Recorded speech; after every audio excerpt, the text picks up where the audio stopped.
رسول اللہ صلی اللہ علیہ وآلہ وسلم نے ارشاد فرمایا، عائشہ، لوگوں میں سب سے برا وہ ہے جس کی بد زبانی سے بچنے کے لیے لوگ اسے چھوڑ دیں۔ لوگوں، اپنے پروردگار سے ڈرو، بلا شبہ قیامت کا زلزلہ بہت ہی بڑی چیز ہے۔ حضرت عبداللہ بن عباس رضی اللہ عنہ روایت کرتے ہیں، نبی اکرم صلی اللہ علیہ وآلہ وسلم نے ارشاد فرمایا، جب والد اپنی اولاد کی طرف دیکھتا ہے اور خوش ہوتا ہے تو والد کو ایک جان یعنی غلام یا کنیز آزاد کرنے کا ثواب ملتا ہے۔ عرض کی گئی، یا رسول اللہ، اگر وہ 360 مرتبہ دیکھے؟ تو نبی اکرم صلی اللہ علیہ وآلہ وسلم نے فرمایا، اللہ تعالیٰ سب سے بڑا ہے۔ رسول اللہ صلی اللہ علیہ وآلہ وسلم نے ارشاد فرمایا، جس کی 2 بہنیں ہوں اور وہ ان کے ساتھ اچھا سلوک کرے، جب تک وہ دونوں اس کے ساتھ رہیں تو وہ ان دونوں کی وجہ سے جنت میں داخل ہو جائے گا۔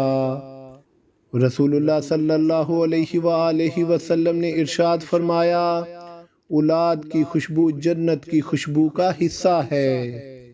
نبی اکرم صلی اللہ علیہ وآلہ وسلم نے ارشاد فرمایا، جو نجومی کے پاس گیا اور اس کی بات کی تصدیق کی، اس نے محمد صلی اللہ علیہ وآلہ وسلم پر نازل ہونے والی شریعت کے ساتھ کفر کیا۔ پیارے محبوب نبی کریم صلی اللہ علیہ وآلہ وسلم نے ارشاد فرمایا، جنت کی بو 500 سال کی مسافت سے محسوس ہو جاتی ہے، لیکن اسے وہ شخص نہیں پا سکے گا جو احسان جتلانے والا ہو، یا والدین کا نافرمان ہو، یا باقاعدگی سے شراب پینے والا ہو۔ کیسا منظر ہوگا جب نمازوں تسبیحوں کے ڈھیر لگے ہوں گے اور اللہ فرمائے گا، پہلے نیکیاں کو تو لو۔ معاشرے میں بہت سے ایسے لوگ موجود ہیں جنہوں نے جائیداد میں سے اپنی بہنوں کو حصہ نہیں دیا، اور بہت سے ایسے لوگوں کی یہ کوشش ہے کہ اپنی بہنوں کو، بیٹیوں کو جائیداد میں سے حصہ نہ دیا جائے،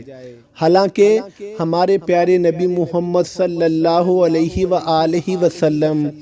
آپ نے اللہ تعالیٰ کے تمام تر پیغامات ہم تک پہنچا دیے۔ ہمیں یہ بتلایا گیا ہے کہ بہنوں کو، بیٹیوں کو جائیداد میں سے حصہ دینا ہوگا، وہ بھی برابر کی جائیداد میں سے حصے دار ہیں، مگر افسوس ہم بہت سے لوگ آپ صلی اللہ علیہ وآلہ وسلم کی ان بتائی ہوئی باتوں کے برعکس چل رہے ہیں، مخالفت میں چل رہے ہیں، حالانکہ ہمارے پیارے نبی نے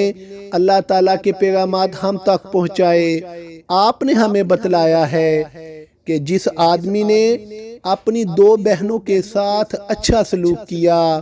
ان کی ہر ضروریات کا خیال کیا، تعلیم و تربیت میں اہم کردار ادا کیا، اس آدمی کے لیے اللہ کی جنت ہے، اللہ اس آدمی کو اپنی جنت میں